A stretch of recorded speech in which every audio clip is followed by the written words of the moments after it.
Welcome back, and as we mentioned earlier in the show, our first segment for today is going to be taking a look at the work that will happen after the signing of the United Nations Anti-Corruption Convention.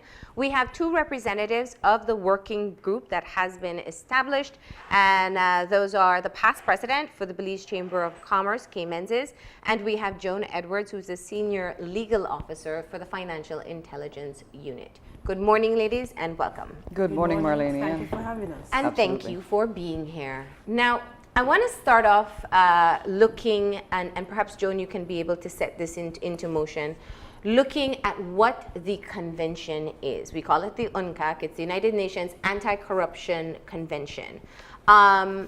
We speak about conventions very often, but perhaps understanding the significance of this one is important to set the tone for the conversation.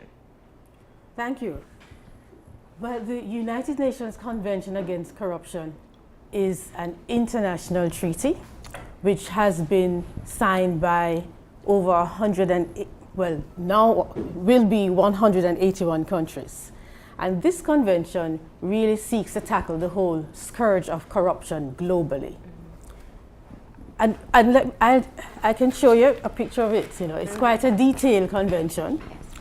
United Nations Convention Against Corruption, which was enacted in 2005. Yes. So it's a relatively new convention, but the concept of corruption has been something that has been with us for quite a while. But it's something that the international community has really placed center stage, especially since 2000. I will basically walk you through the objectives of the convention. It's essentially to promote and strengthen measures to prevent and combat corruption more efficiently and effectively, to promote, facilitate, and support international cooperation and technical assistance in the prevention of and the fight against corruption, including asset recovery.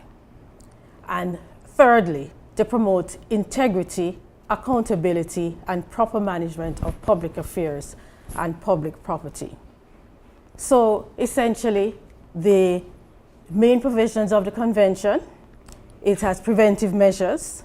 It also has a heavy focus on criminalization of corruption, law enforcement, international cooperation, asset recovery, technical assistance, and information exchange between member states. Essentially, I'll just walk you through a few things here. Just to give you some details. Just some excerpts of the preventive measures. It calls upon all member states. So when Belize signs or becomes party to this convention on Friday, here's what is expected of us. We should develop and implement or maintain effective, coordinated anti-corruption practices that promote the participation of society and reflect the principles of the rule of law. So that's a very essential thing.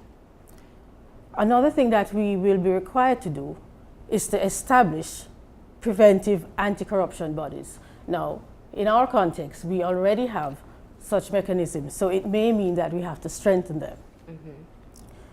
It also looks at the public sector, but it's not largely the public sector. It also engages the private sector, which is a very good thing. It calls upon the public sector to adopt, to maintain, and strengthen systems for the recruitment, hiring, retention, promotion, retirement of civil servants, and where appropriate, other non-elected public officials. The convention also defines what is a public official. It also prescribes the code of conduct for public officials. It also has a reporting mechanism. It also will affect the matters relating to the judiciary and the prosecution services. As I mentioned before, it has a heavy focus on criminalization and law enforcement. With regard to the private sector is also not immune from corruption, as we know. So it's an all-embracing convention. It calls upon the private sector to prevent corruption involved in, enhancing accounting and auditing standards in the private sector, and where appropriate, provide effective, proportionate, and dissuasive civil, administrative, and civil penalties for failure to comply with such measures. So that's all part of it. There's also a focus on money laundering. Now, that's something that we're already familiar with. I am from the FIU, as you mentioned, and our main task is to be the supervisory authority on ensuring that entities prevent money laundering, right? Now, So, thank you for that. so those synopsis. that's the synopsis of the convention. And it goes even further into details as to, Yes, as to I what won't needs get into to be all done. of the Considerable details. considerable details. And- But I should mention to you the areas and aspects of the crimes that we refer to as corruption. And I'll say a few of them: bribery of national public officials, bribery, embezzlement, trading in influence, abuse of functions, illicit enrichment, embezzlement of property in the private sector, bribery in the private sector, laundering of the proceeds of crime, concealment, obstruction of justice. Because at the heart of corruption is really illicit enrichment.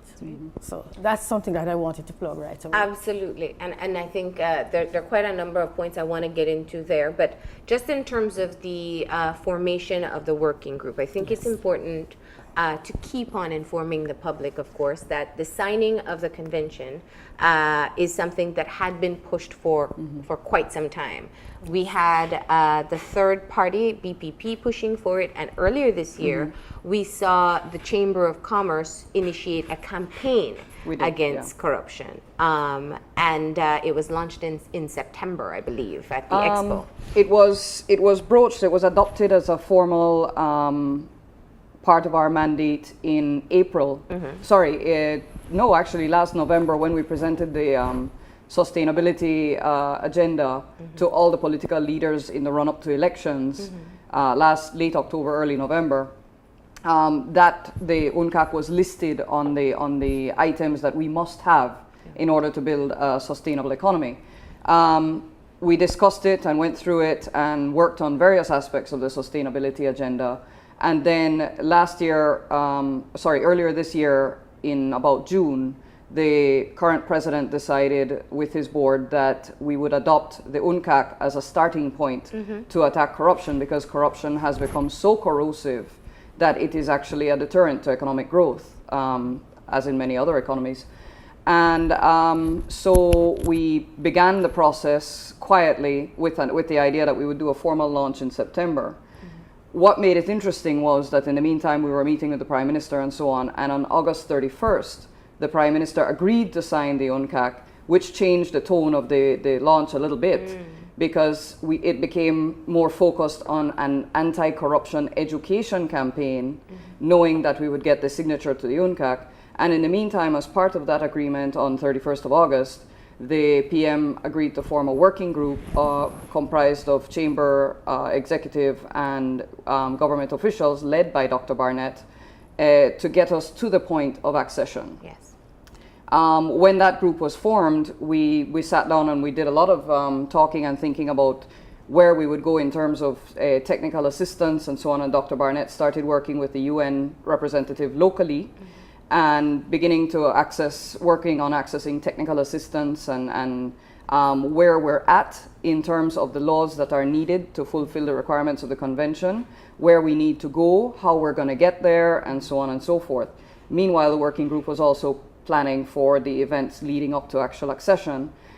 We suggested in the early stages of that group meeting that December 9th would be a very symbolic day to conduct the accession, because it is International Anti-Corruption Day, and that was accepted by the government. And so then we proceeded to plan the week.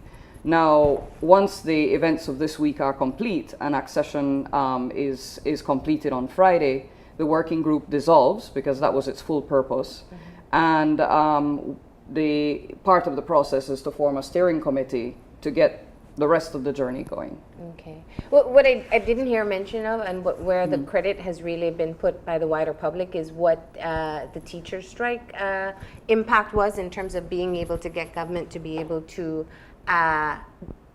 formally announce that they would be signing onto the UNCAC. The PM's formal announcement of signing to the UNCAC came on September 1st at a press conference.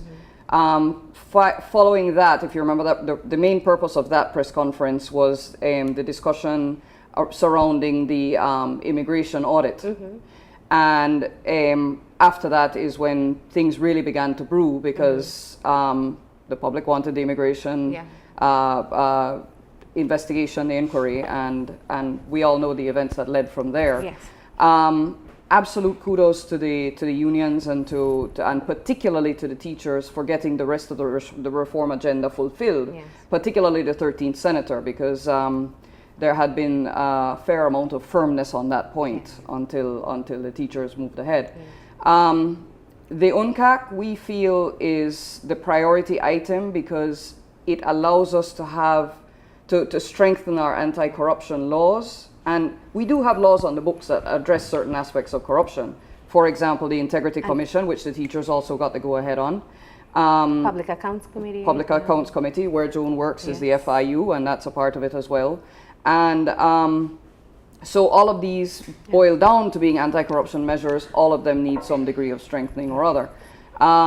What we feel is that using the technical assistance that we'll get with the UNCAC and so on, we can get these laws strengthened. We can see what laws are missing in terms of, I don't know that we have any asset recovery laws on the statutes. Well, in a limited way, we do have it in the Money Laundering Act.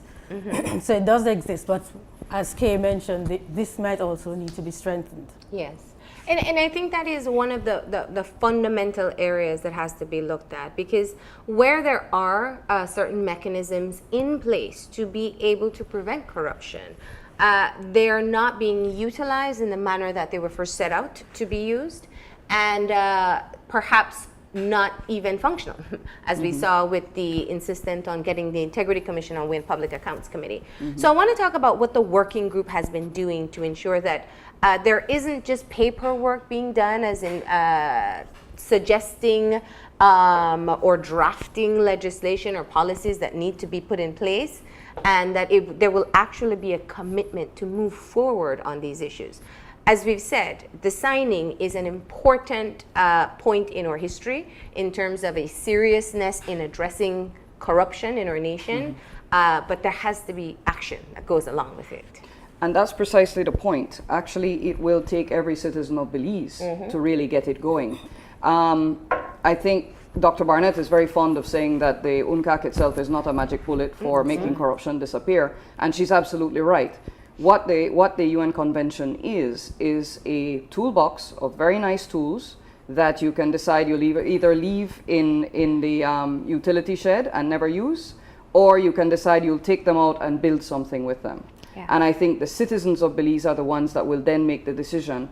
Our job as civil society, when I say this, the Chamber's launch, when it did its campaign and has begun its campaign, is for all of civil society to support the UNCAC as the teachers came, and for them to say, all right, let's get the UNCAC acceded to, get the laws passed, but at the end of the day, the enforcement of the laws is up to each and every citizen of Belize. Yeah. Also, if we can sensitize the public to what the effects of corruption are, or what effect it has on society, because what it really does is to erode the social fabric of your society. It affects development. Ultimately, it can even affect our development assistance that the country could attract.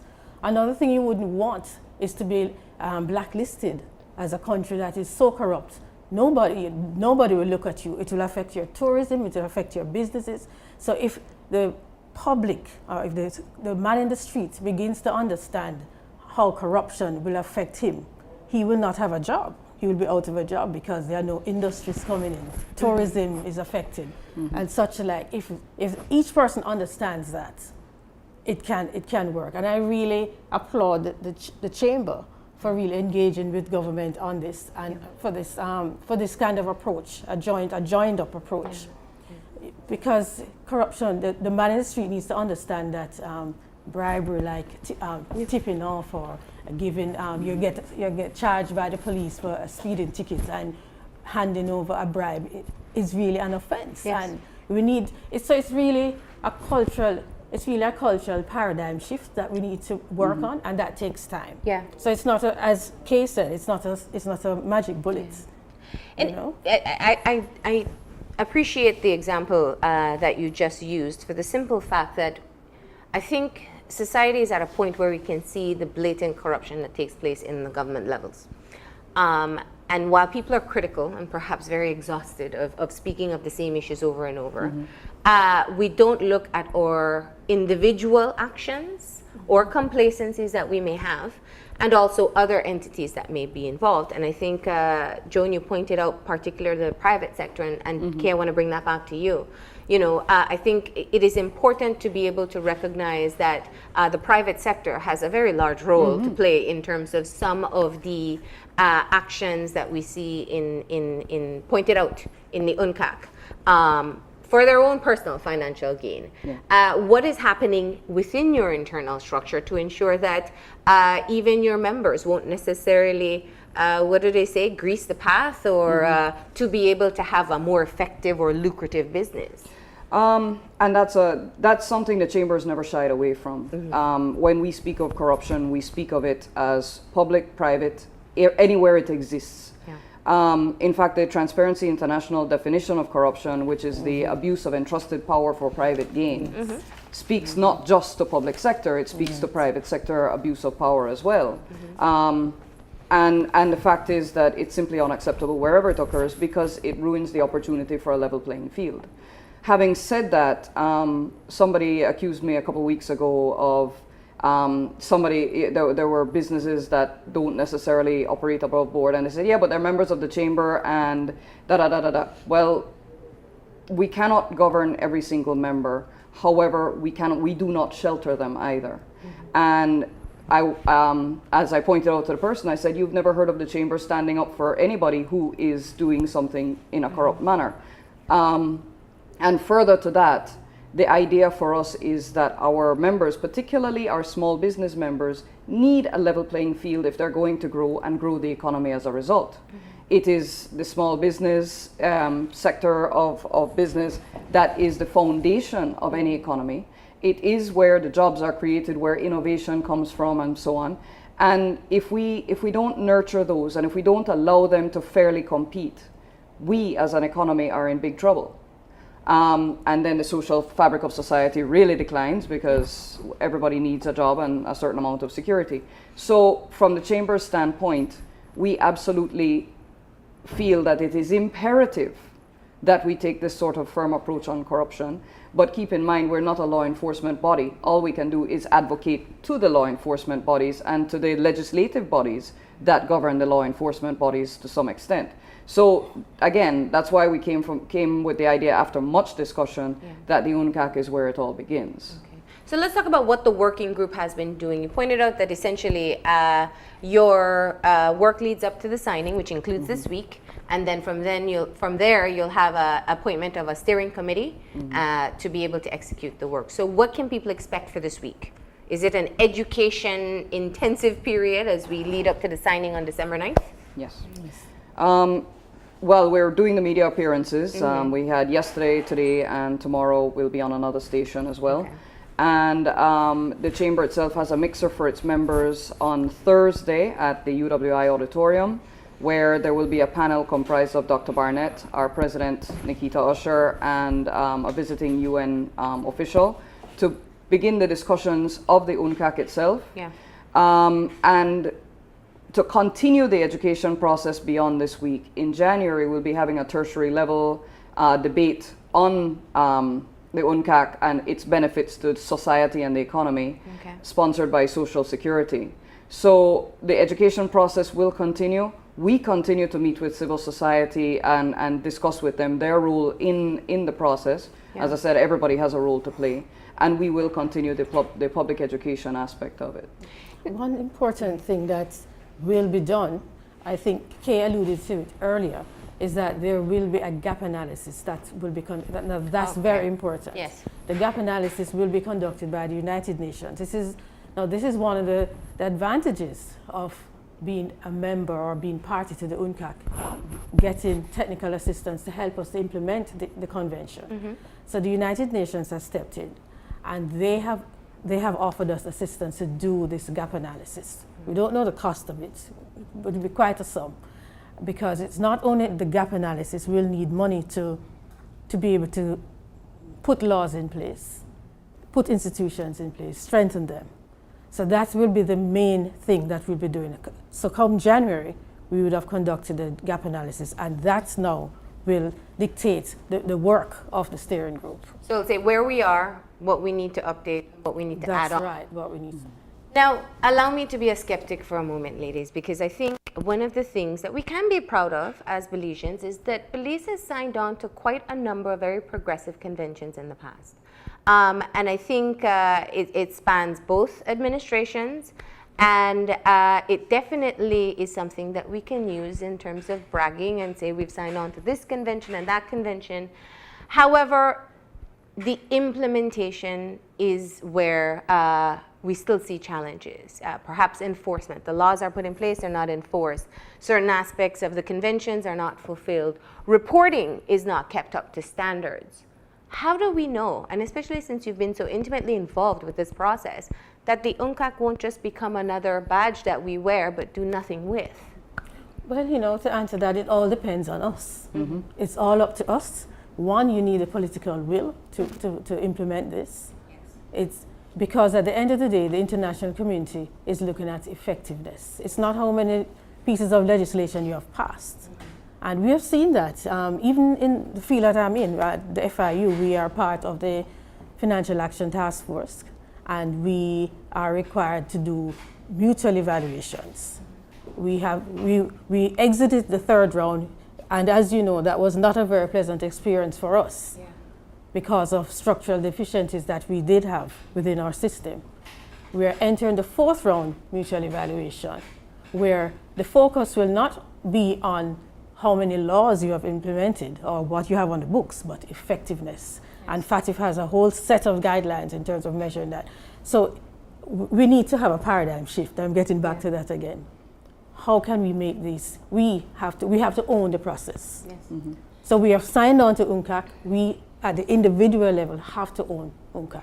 Right. There's something, if I digress for a moment, there's something I'd like to commend the teachers on particularly, and that is they reminded the public of what it takes, what public opinion can do. If the government sees that the public truly wants something, the government is of the people and for the people. Yeah. So the government must deliver. Now, you have a package of legislation that will come through piece by piece. It will have to be, there's some that will have to be brushed up, strengthened. There's some that will have to be introduced. There may be one or two bodies that themselves are strengthened, and maybe one or two that will be introduced. And these all have to be very visibly done. They go through the House, they go through the Senate, they follow the normal process of laws. And as we go, it's our responsibility who are involved in it more deeply to let the public know what's happening and what it means. Yeah. But the public's responsibility in return is to demand that whatever is coming is held to. And it's at the end of the day, if the public says, I want this, the government has to obey. If the public says, I don't care, then the government won't care either.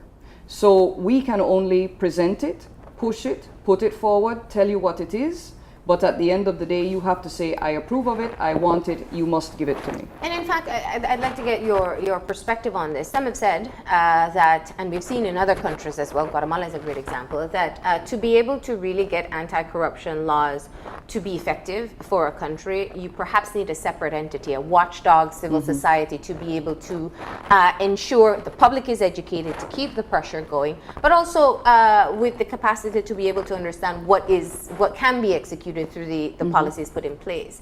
We don't currently have a civil society that meets that type of standard at this time. Is it perhaps the best time to be able to have those who have been advocating to amalgamize their efforts and put together something of that sort? I would say it's always a good idea. Yes. If it can be done, more is the power to the people. The idea is that you can leave a piece of paper to lie on the table, or you can make it a living document. And if there is a group that can get together and say, we will hold the government accountable, then so much the better for all of society. Now, looking at the structures under the UNCAC itself, is there a reporting mechanism that Belize will be obligated to meet, and an overseeing committee that will perhaps come in and do their own assessments as well in terms of our progress? Well, yes, the UNCAC does provide for a reporting mechanism. As a matter of fact, as soon as we sign on, I can't say the time frame in which we'll have to report, but we have a peer review mechanism. Now, one good thing about the UNCAC, it's not a punitive kind of convention. So there's no big stick beating you over the head. Okay, you failed in that area, you didn't criminalize this and that, so therefore we're going to de-risk you, or we're going to rate you, or, you know, it's not like that. As a matter of fact, it's a very helpful convention. So there's a peer review mechanism where we report possibly every 4 years on specific aspects of the convention. For example, there's a UN report, you see it on the UNODC website, where the various countries who have signed on are now reporting on how they have been implementing criminalization, how they have been implementing international cooperation. And you see the sharing of best practices. So that's one good thing about it. In these countries, telling how they have implemented, the challenges they have had, the successes they have had, we can learn from that. So that's one positive thing about the reporting mechanism. So it's not a punitive measure. Yes, from time to time. But there's a check-in. There is. Oh yes, definitely. You will have the UN coming in, and they offer assistance. Now that's a good thing about it. It's not that you're left on your own to flounder. Technical and financial? Well, yes, if it so requires. I can't say how much and what form it will come. Yeah. But if you look at the best practices in the region, you know, countries like Jamaica, Trinidad and Tobago, who have signed on earlier, they have benefited from some of this kind of assistance and the best practices that are out there. In fact, when I have looked at some of those countries, they are now looking at revising the whole structure. You mentioned earlier, will there be one body looking at that? I know that Jamaica, Trinidad and Tobago, they have looked at having one body that has more teeth, because they did have separate institutions set up to do different things, anti-corruption bodies, but I think there's the talk about having an amalgamation of all these entities together to give it more effect, to give it more teeth. So it's a work in progress. It's not a silver bullet or not a golden bullet either, but it's something that we have to own as a people. We have to build upon it. We do an audit every so often. Is it working? Are we being effective? If that's not working, let's change it. Yeah. So there's a bit of flexibility built in. Now, as the working group, you've obviously been through the document. I know you mentioned that the United Nations will be conducting a gap analysis following the signing of the convention. But you've also been through the convention. You've seen where perhaps taking the reality of Belize and what the UNCAC has to offer, what would you say is the most important starting point that we need to, outside of the analysis? I understand the need to be able to understand, to know the landscape that we're working in. But having had business experience in Belize, having done your work with money laundering, what do you think are some of the critical areas that we should jump start on as a nation? I was going to say, the first phrase that comes through my head is all of them. Yeah. You know, I mean, we want recovery of assets. We want criminalization. Yeah. I want, you know, as a citizen of this country, so much of what the UNCAC has to offer, you know, I would love to see all get started. But I think in terms of being able to not only show the strength of the convention, but also have the public be able to understand how this is helping us. What would be a good, and this is your perspective, of course. Well, you know, the starting point is public education. That's the first thing. Well, it might be a chicken and egg. Maybe they need to see results before they start to understand. Well, actually, let's do, it could be done side by side, simultaneously. It doesn't have to be one thing then the other. True. Start with what we have. Let's strengthen what we have first. So we have institutions already set up. Let's strengthen them. We have the FIU, we have the newly formed Integrity Commission. Let's give the Contractor General, the Ombudsman. Let's give these entities teeth that they can work. So that's the first thing. Then we, at the same time, an accompanying educational campaign to let people understand what these bodies mean. What are they set up for? How does it benefit me as an individual? I think that could be a good starting point. But I still go back to the gap analysis. That out of that gap analysis, it will prioritize what we need to start with first. Yeah. Mm-hmm. Well, there's that, and there's also, Joan is absolutely right. The public education part is critical for one more reason, and that's that there's nothing more disillusioning than having a misunderstanding of what you're to get, and then of course not getting it because it's not possible. Yeah. As I said, each and every law will have its own powers, its own remit, its own sphere of influence, as it were. But each and every law as it passes needs to be explained so that the public knows what to expect from it. One of the things that we always hear is this public versus private sector bit. It has to be public sector and private sector, but in the past for corruption, public sector and private sector have done the dance. Now it's time for the folks that are against corruption in public and private sector to do the dance and reject the facets of corruption. But it's become so present in our society that's why I mentioned the definition of corruption. We have to understand what corruption is. Mm-hmm. And at that point, then if I understand what it is and I see it around me, then I know what needs to be addressed. Yeah. And I'm saying that because while we all know the basics of corruption, it's amazing the petty aspects of it that surround us every day. So, getting right down to it, when you ask that question, Marlene, the first thought always is going to be all of the above. But you're right, there has to be a precedence, an order of precedence, as it were. And the gap analysis will show us some of it will be a matter of these laws are relatively easy to fix, so let's get them going. Mm-hmm. Some of it will be we need to build these laws from scratch, et cetera, et cetera, et cetera. And that's going to be some aspects of the triage. Mm-hmm. And other aspects of the triage would be, well, this is more realistic, and this can't be done until this is done. Mm-hmm. All of that comes about after we look at the gap analysis. And my final question, what do you say to the Belizean public about why on December 9th, when this convention is signed, that we should have a reason to be proud and happy that this is the path that we're taking? Certainly. It's a momentous occasion for Belize. Belize will be the 181st member state or party to the convention, and that's something to be proud of. Yeah. Belize is a member of the United Nations, and as a member of the United Nations, you have to be responsible. Mm-hmm. You sign on to these conventions, you gain legitimacy in the eyes of the world, so it's something to be very proud of. Okay. It wouldn't have come about without the people being interested in it, and I think on December 9th, people of Belize should give themselves a pat on the back because multiple governments, this has been around since 2005. So multiple governments have been able to sign this, and it's only just being signed 11 years later. The people of Belize made this happen. Yes. And I think everybody should take a break on December 9th just for a minute and commend themselves on what people power can do. Yes. Now, once we're done with that moment, then the work begins. But take that moment and say, look, we did this. This happened because we wanted it. Mm-hmm. And then let's go forward from there and take that lesson and go with it. All right.